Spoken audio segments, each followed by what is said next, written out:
Good evening, everyone. Welcome to the Kennedy Center. This is the Millennium Stage. It's our daily free performance series brought to you by Target.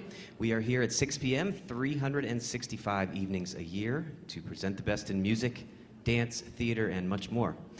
If you're ever unable to join us in person, but you would like to see a performance, please visit us online where you can watch them all live at kennedy-center.org. You can watch a streaming live broadcast there and also check out thousands of past performances that live in our online, on-demand archive. Tonight's performance is being presented as part of the festival currently taking place here at the Kennedy Center entitled The Music of Budapest, Prague, and Vienna. We are very excited to have these musicians with us this evening. Won't you please join me in welcoming them back to the Millennium Stage, ladies and gentlemen, the Sixth Floor Trio.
Good evening, everybody, and thank you so much for coming. We are the Sixth Floor Trio. I am Teddy Abrams. This is Harrison Hollingsworth and Johnny Tessier. And it is great to be here for this wonderful festival of Budapest, Prague, and Vienna. The Sixth Floor Trio got its start several years ago. We all went to the same music school in Philadelphia called the Curtis Institute of Music. And as you might be able to guess from our name, we lived on the same floor of an apartment building just a few blocks away from that school. And one of the things we hit on while we were at school was that although we're all classically trained, and this was definitely a classical music conservatory, music from around the world in different styles and across time all sort of speak the same basic language. And we thought that if we like music, since we're already playing in that language, we might as well just play it ourselves. And so the Sixth Floor Trio sort of plays music from pretty much any genre or style that we like. If we like it, we play it. And what you just heard right here was a Dvorak Slavonic dance, which kind of fits perfectly into this theme, because Dvorak was one of the most important Czech composers and a person that really believed in the folk music of his homeland. And actually, this is something that we'll just touch on at the very end of the program. But we'd like to go now to one of Dvorak's very close friends, Johannes Brahms. So we're moving from Prague over to Vienna quite quickly. And this is a fantastic late work of Brahms. It's a trio originally for clarinet and piano and cello. Of course, this is not a cello, but we never do anything in its original form in the Sixth Floor Trio. So please enjoy this movement of the Brahms Opus 114 Trio.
At the same time that Brahms in Vienna was writing this beautiful, serious, romantic music, there was also an up-and-coming pop musician who was really impressing everybody, including Brahms himself.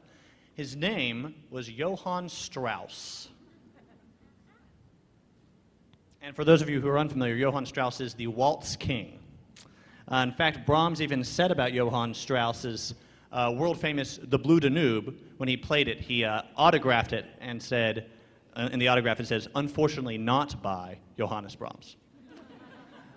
The next piece we're going to play is a set of waltzes by Strauss called Frühlingsstimmen, or Voices of the Spring, and I'll be switching to the violin for the first time on this concert.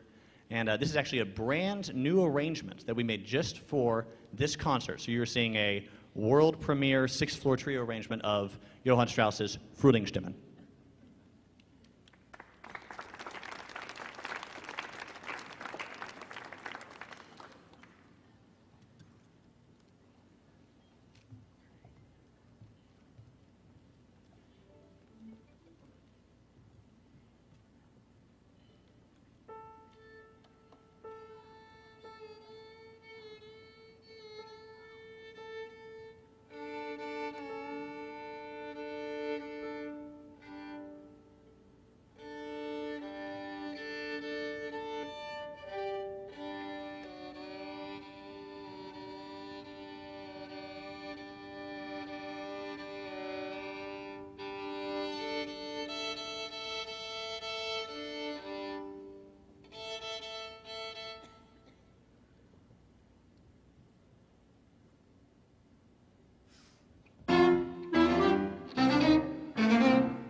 I was particularly excited about these particular cities because it happens to be that I am living in Budapest this year.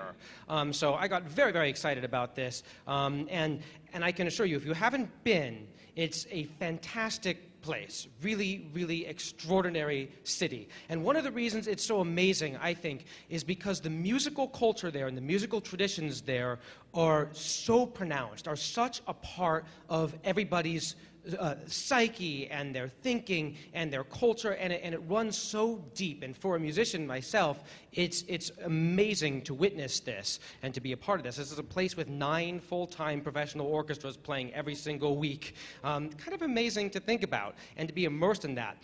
And I would love to celebrate one of the most important Hungarian composers, classical composers that is, because they have a very famous folk tradition too, which we'll get to, but with a little piece of Franz Liszt, who is, of course, well known for being a virtuoso pianist and composer. And Franz Liszt was one of the hottest items of the Romantic era. Of course, this is somebody that was like the Lady Gaga and Beatles combined. People were literally ripping off his clothes every time they saw him. People went wild for him. And I will try and replicate that particular experience here with a very nice, slow, calm piece, Constellation number 4 of Franz Liszt.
Now, for the next piece, we're going to stay in the same country of Hungary, but we're going to be moving forward some years into the future to the 20th century with some music by the composer Bela Bartok, who is really one of the great modernist composers of the early 20th century. But he also had this deep passion and appreciation for the folk music of his native Hungary and the surrounding areas. And he did a lot of research into the folk music and would go around to the villages with a recorder and listen to all these people playing their folk music, and he incorporated all that into his music. So the next sequence we're going to be playing is some of his music, starting with some Romanian folk dances that are based off folk tunes, and then we'll be following that by the final movement of his great trio, Contrasts, for these three instruments.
So the next piece that we have is not strictly from any one of those three cities that comprise the theme of the program, but it's something that we love, and it's very much related to these regions and their history. And it happens to be a suite of klezmer pieces. This is traditional Jewish music. Oh, we have some fans. Well, this is fantastic.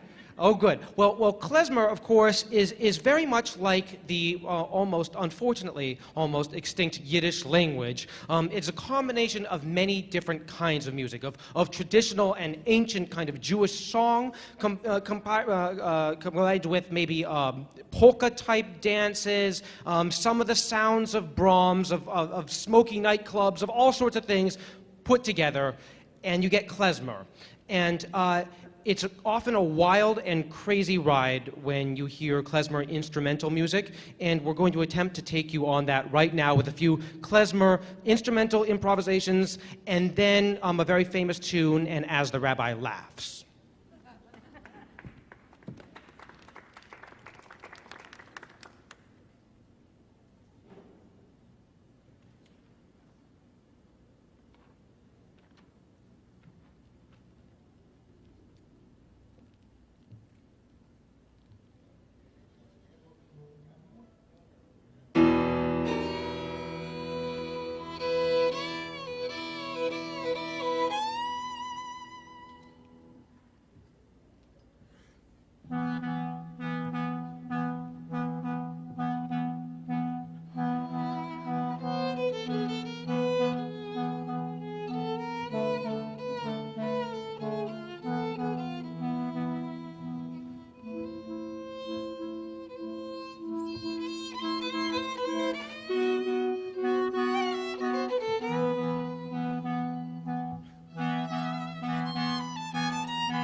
Thank you once again for coming to see us play. We have one final tune for you.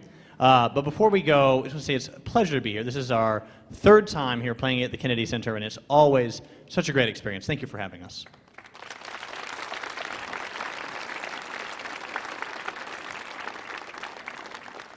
Johnny spoke earlier about playing folk music, which is really part of our mission. And honestly, we think it's part of this festival, too. The music of Vienna, Prague, and Budapest all is not just high art. It's also the folk music, music of the people, if you will. And this last piece we'd like to play is definitely of the same ilk. It's music from just a few hundred miles away in western North Carolina. And yes, thank you. It's not, now Boone, North Carolina is not technically in Central Europe. But we think that playing this tune really catches what this entire program is about, which is playing music that's deeply ingrained in a place. And there's nothing better, not a better example of that than I think American bluegrass music.